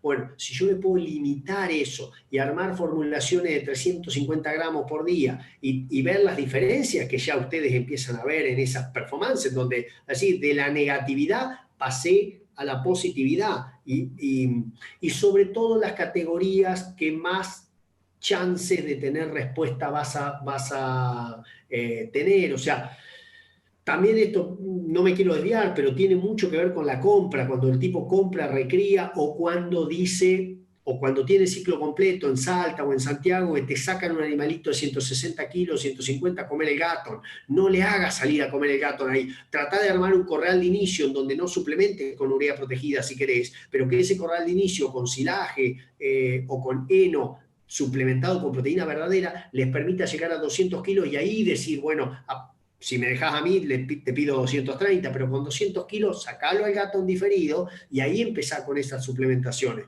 Los tipos quieren arrancar con un animalito muy chico muchas veces y no ven la respuesta porque ese animalito chico no hubiera reaccionado a nada comiendo gato diferido. ¿Sí? Entonces, también ese es un punto que es importante ver cuando querés ampliarle la visión de la cabeza. Hoy se está discutiendo mucho, sí, vamos a comprar más liviano porque así limito la ganancia, la erogación por animal. Sí, comprar liviano, pero dependiendo a dónde lo vas a mandar. Si me compras liviano 130 kilos formoseño, que lo llevas a Salta, un gato diferido, ¿qué vas a esperar? ¿Una mortandad del 5%? O animales que no ganan nada durante 3 meses y después, no, pero confío en el compensatorio. Muchachos, el compensatorio no compensa el total de kilos que no ganaste, ¿sí? Compensa una partecita de los kilos que no ganaste y lo que no compensás, sobre todo, es la mala nutrición inicial, porque todo el área de ojo de bife, toda esa recría que tuviste que hacer, no la haces y después el compensatorio lo que termina generándote es una res más grasosa y con un corte de bife angosto que te hace acordar al tomahawk. Viste que el corte de moda ese, que para mí es una forma de vender costilla fina a precio de digamos, bifecito a precio de lomo, bueno, perfecto, cada uno hace su negocio, pero esencialmente cuando vos restringís la nutrición temprana de ese animal, o sea, le haces operar una restricción entre los 6 y los 8 meses de vida, si arrancás antes, peor todavía, muchas veces terminás con una res más grasosa y más chiquitita, ¿sí? Y con muy chiquita área de ojo de bife. Entonces, no generás ningún tipo de ahorro por ahorrar, valga la repetición, en esa etapa. Y en esa etapa muchas veces te conviene decirle al tipo, hagamos un corral de inicio, ¿sí? Con otros recursos y después, cuando realmente estos tipos están armaditos para salir al gato en diferido, ahí armo estos planteos de 300 gramos, 350 gramos de suplementación en donde voy a tener muchas más chances de generar un impacto positivo en la performance, ¿sí? Ahí es donde pasás de 0 a 200, 0 a 300 y haces un impacto positivo y se recontrapaga cualquier suplementación que hagas en la medida que tengas esos resultados, ¿no? Sí, yo creo, por lo menos lo que veo viendo en los últimos tiempos, es que de a poquito el productor se va ayornando, va cada vez a áreas más grandes, van incorporando tecnología, más precaria, menos precaria, y bueno, y un poco estas políticas de continuar con la exportación de carne y demás, más allá de que el grueso vaya a China todavía, pero me parece que va haciendo un poquito mella, digamos, si bien este año no es para tomar el parámetro de nada, porque nada se sabe lo que vale, pero bueno, me parece que de a poquito la gente va entrando en esa variante, va metiendo un kilo más y va recreando un poco mejor.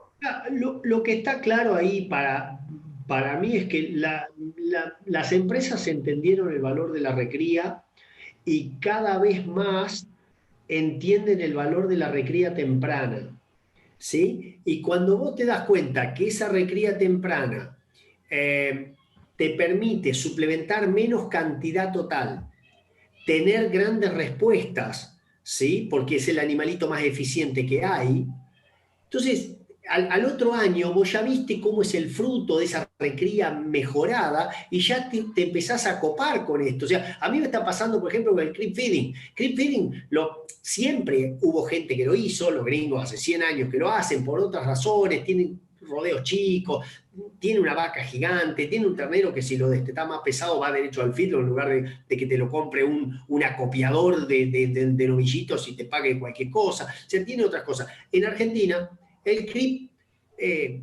no estaba pensado porque a vos te decían hay que aumentar la carga y tener muchos terneritos chiquititos, ¿sí? Ahora, hoy que llegaste a esos límites de carga, te convertís en un productor de terneritos muy livianos que si bien vale un poquito más por kilo, vos facturás muy poco. Si sos criado puro, te convertís en un millonario pobre porque tenés un montón de vacas de un stock rígido, ¿sí? Que muchas veces tenés que hacerle precoz algunas y demás, y no facturás mucho. El CRIP, en 2014 empezamos a hinchar los quinotos porque ya no era que necesitábamos hacer destete precoz, que es otra cosa, ya empezamos con el CRIP. Hoy, los que lo tomaron, ¿sí? Hace 3, 4 años, ya están avanzando sobre otros rodeos que yo nunca iba a pensar que iban a querer hacerle el CRIP. Al principio empezás sobre los rodeos que más chance tenés de tener el éxito, que son los rodeos hijos de vaquillona de primer parto, mientras no le tengas que hacer este precoz, lógicamente, o rodeos de vacas más viejas, o rodeos cola. Esos rodeos cola, cuyos terneros nacieron más tarde, y esos terneros le agarran el asoleamiento más temprano, entonces hacerle clic a eso, dales una chance, ¿sí?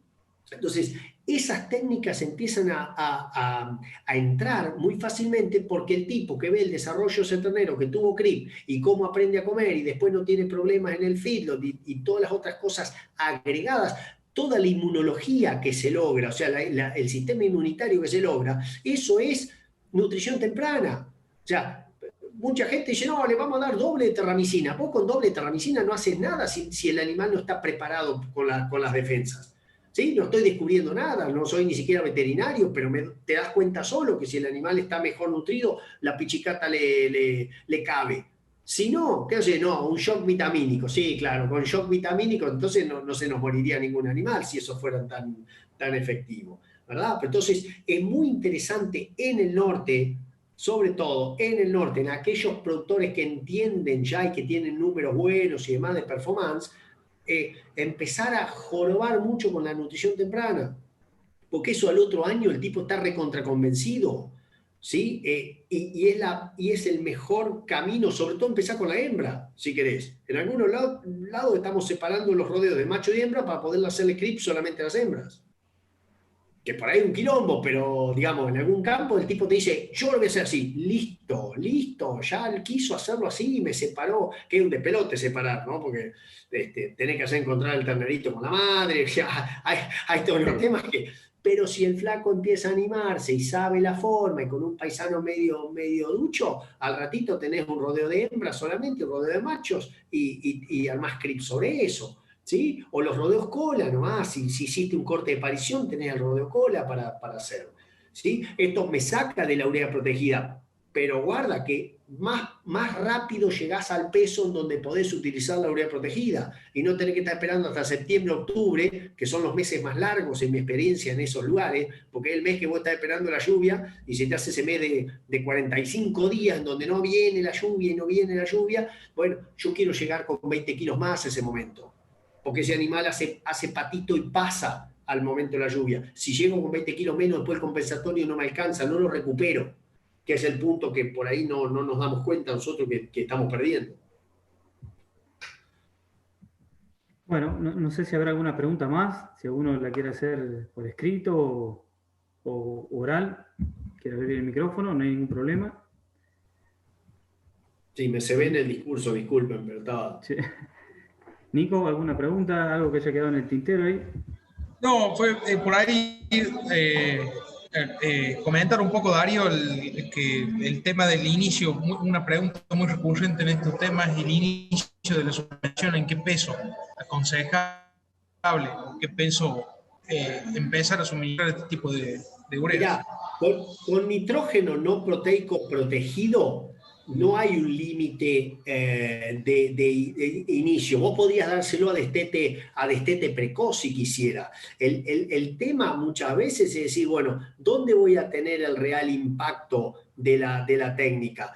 Para mí, si es cuando yo, si tengo un destete precoz, voy a poder usar un balanceado comercial, voy a poder usar otro tipo de ingredientes, y la verdad es que no es que me sea indiferente, pero prefiero siempre tener proteínas vegetales de alto valor, como la soja, como el algodón, que muchas veces lo tengo, digamos, al pele de algodón sobre todo. Ahora, por seguridad vos podés usarlo en cualquier momento. Te diría que si fuera por la recomendación práctica, diría, bueno, ¿cuándo sería el mínimo peso que yo los puedo sacar al gato ya diferido de mayo en adelante? Y bueno, cuanto más pesado mejor por una cuestión de capacidad de consumo, pero 200 kilos yo ya le puedo dar tranquilamente. Si tiene 180 o 160, yo ahí lo acompañaría con urea protegida más algo más de proteína verdadera y algún tipo de fibra digestible, pero por una cuestión de que ese animalito no va a tener la ganancia de peso deseada por una capacidad de ingestión limitada para ese forraje que tiene. No sé si soy claro, digamos. Pero por seguridad, nosotros, está bien, en INTA Balcarce y hace mucho tiempo, pero le dimos a los animalitos de destete hiper precoz, con 40 días de nacido, nosotros podíamos dar con los comederos de Alfa Laval que te marcaban qué comían cada uno, podíamos dar urea, podíamos dar nitrógeno no proteico protegido también. O sea, no es una cuestión de que, lo mataste. Eso en el INTA. Afuera en el campo, digamos, con urea protegida me animo a cualquier categoría. El tema es si voy a tener una relación costo-beneficio que lo amerite por las necesidades de ese animalito, ¿no? Bien, respondido. Y por ahí otra de las cuestiones que se plantea es la combinación de urea convencional, urea agrícola con urea protegida. ¿En qué etapa lo recomendarías? Mirá, obviamente por encima de los mínimos que acabas de comentar. Mirá, yo trato de ser así, por lo menos esta no es una receta, sino es como un criterio. Evaluás la situación primero del campo, es decir, cómo es el personal, cómo es la infraestructura, lo quieren dar todos los días, lo quieren dar infrecuente, cómo es para darlo todos los días, cómo es la infraestructura para darlo de esa forma. Una vez definido eso, vos decís, ok, ¿cuál sería el mínimo de urea, de urea común, que yo puedo usar acá? O mejor dicho, antes que el mínimo, ¿cuál es el máximo? Típicamente, yo estoy más o menos en decir, bueno, mira, 0.3 de urea en esa dieta es bastante seguro si la infraestructura está ok. ¿Ok? Por encima de eso le empiezo a agregar urea protegida. ¿Sí? Si vos ves que el manejo es súper bueno, capaz de decir, bueno, mira, vamos a 0.4 o 0.5 con urea y le meto 0.3 o 0.4 extra con nitrógeno no proteico protegido, o sea, con urea protegida. ¿Sí? Pero el punto, me parece, ahí está en mirar cómo es la situación de cada campo y decir, y 0.3 de urea debería ser muy seguro.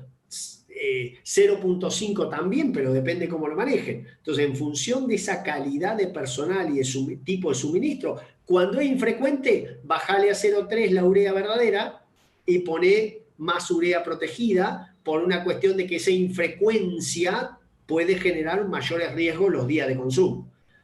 ¿Sí? Si es todos los días, podés subir un poquito más. Pero por lo menos ese es mi criterio y bueno, lo vamos acomodando, por supuesto, a cada campo en particular.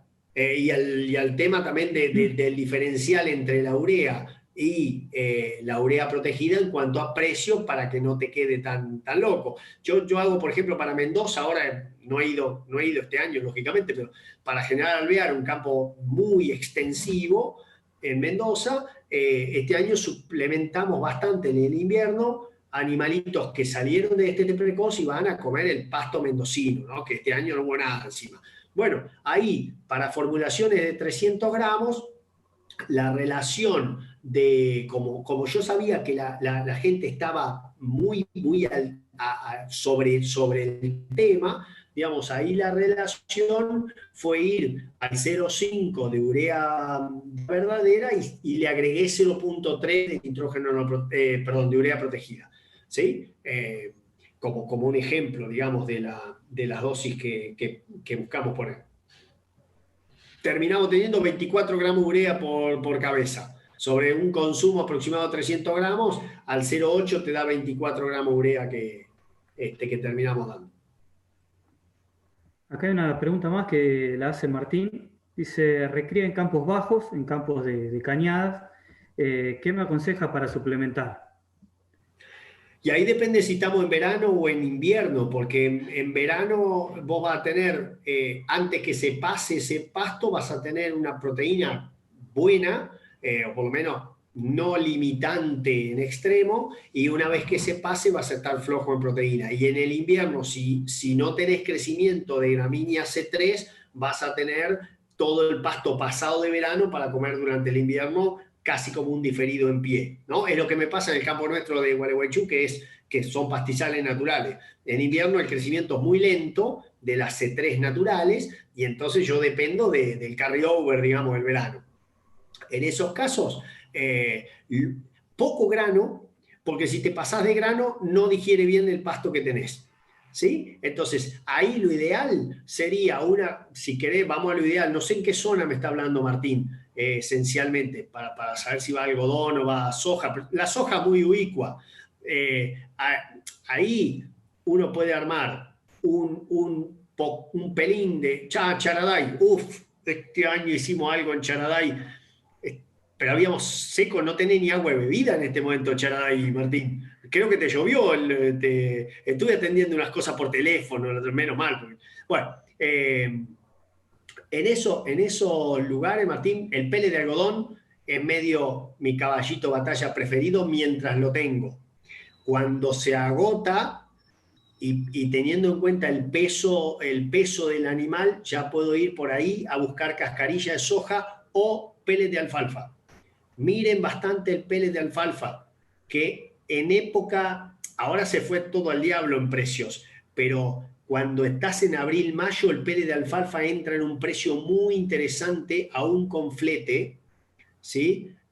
Y es muy seguro y de altísimo valor proteico, o sea, y de altísimo valor biológico esa proteína. Ahí esencialmente la urea protegida u otras cosas pasan casi a segundo plano si vos conseguís pellet de alfalfa, ¿sí? Si tenés cascarilla de soja, ahí, bueno, ahí podés agregar algo de urea protegida en algún vehículo o tratar de mezclarla para que lo puedan consumir, porque el tema de la cascarilla de soja es si viene peleteada o viene en harina. Si viene peleteada, guarda con lo que mezcles porque se estratifica, es como el trigo o el maíz entero, digamos, la frecillo trigo o el maíz entero, que se estratifica con las otras cosas y no se puede consumir mucho. Pero no sé, tenemos que ver bien la época. Sí. Ahora, ¿con qué estamos suplementando? Nosotros ahí justo en un campo de Patricio Johnston, en ese campo había que hacer destete precoz y demás, y bueno, yo por teléfono, porque no lo conozco al campo, hicimos unos programas con pele de alfalfa y con pele de algodón. El pele de algodón se empezó a acabar y pasó a ser pele de alfalfa y algo de cascarilla de soja. Pero poco almidón por ahí es el mensaje. La gente trata de darle mucho maíz y en realidad deprimir muy rápido la digestión de la fibra. Está claro, está clarito. Y aprovechar lo que tenés ahí, todo el diferido. Ahí tenés a Patricio, tu vecino. Bueno, ahí estaba con problemas para el agua de bebida. Gracias a Dios le llovió porque estaba en los problemas. Muchas veces pasan a que no tenés el agua de las represas para tomar. Es un tema que uno, bueno, yo viniendo Entre Ríos, imagínate, no. Mi problema es el exceso muchas veces de agua. Bueno, muy bien. ¿Alguna otra pregunta? Sí, yo, Nahuel, una consulta a Darío. Vale. Darío, ¿qué experiencia tenés? Ahí se está viendo, más ahora en esta situación con los aumentos de los subproductos proteicos, hay en sistema intensivo, en la etapa de engorde o terminación, se nota que se termina reemplazando el 100% de esos ingredientes proteicos por urea, donde mezclan urea agrícola con la protegida y llegan a niveles cerca del 2%, mitad agrícola y mitad protegida. ¿Qué experiencia tenés en ese tipo de dieta? Mirá, el INTA Concepción del Uruguay ha trabajado bastante en eso. Y no tengo ningún elemento para decir que los trabajos son malos, ¿sí? Ningún elemento. Pero si yo formulara esas dietas, nunca dejaría que todo lo proteico viniera de nitrógeno no proteico y el resto fuera de maíz. Trataría de meter, aunque más no sea un 3% de soja, de poroto, de harina, pudiera poner un poquito de algodón, pele de algodón, pondría. O sea, es casi, es muy difícil que vos tengas una función ruminal optimizada cuando tenés una sola fuente de proteína como oferente, que en el caso del maíz, de proteína verdadera, y el resto nitrógeno no proteico. Es muy difícil que sea. Con esto, digamos, de vuelta, no descalifico los trabajos de INTA, pero si la realidad nos estuviera golpeando a la puerta de esa forma, habría muchos corrales en Estados Unidos haciéndolo y no lo estamos viendo a eso. O sea, sobre todo con la época del maíz barato, ¿no? En la época del maíz caro es otra cosa, ya empezamos a buscar otras cosas.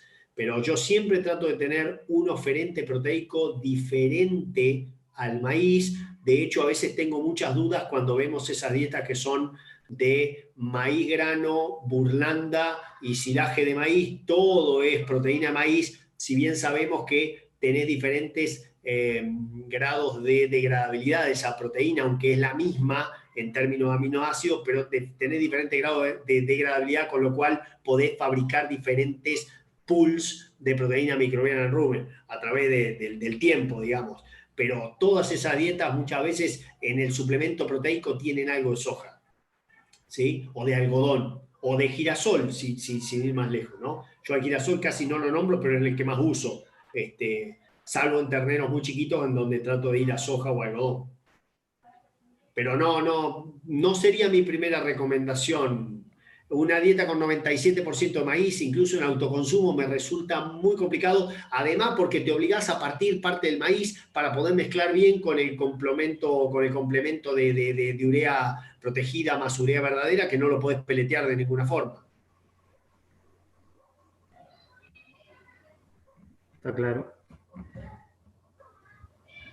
Che, gente, bueno, me parece que ya estamos llegando a las 2 horitas largas. Me parece que hemos evacuado unas cuantas dudas ya y, bueno, otras quedarán para una próxima reunión que seguramente las habrá. Quiero agradecerte, Darío, a vos en nombre de Cladán, de Sincor, por este taller, este nombre que le pusimos, pero el compartir abiertamente así, recibir las preguntas y evacuar todo lo que sabés, ponerlo sin pensar en nada, digamos. Nos lo brindás gratis, así. Y también quiero agradecerle a todos los chicos, tanto de Cladán, todos los técnicos de Cladán como de Sincor, que hicieron posible esto, que se juntara, la verdad que mucha gente. Y bueno, por supuesto a todos los productores que también estuvieron ahí haciendo el aguante y seguramente aprendiendo muchas cosas nuevas. Gente, bueno. Muchísimas gracias, Darío. Muchas gracias a ustedes. Sí, nos veremos la próxima. Muy clarito. Después le van a estar enviando por el mail seguramente el link para que puedan ver la charla y sacar más jugo de todo lo que estuvimos repasando. Saludos, gente Cladán. Muchas gracias. Muchas gracias, Nico. Nos vemos.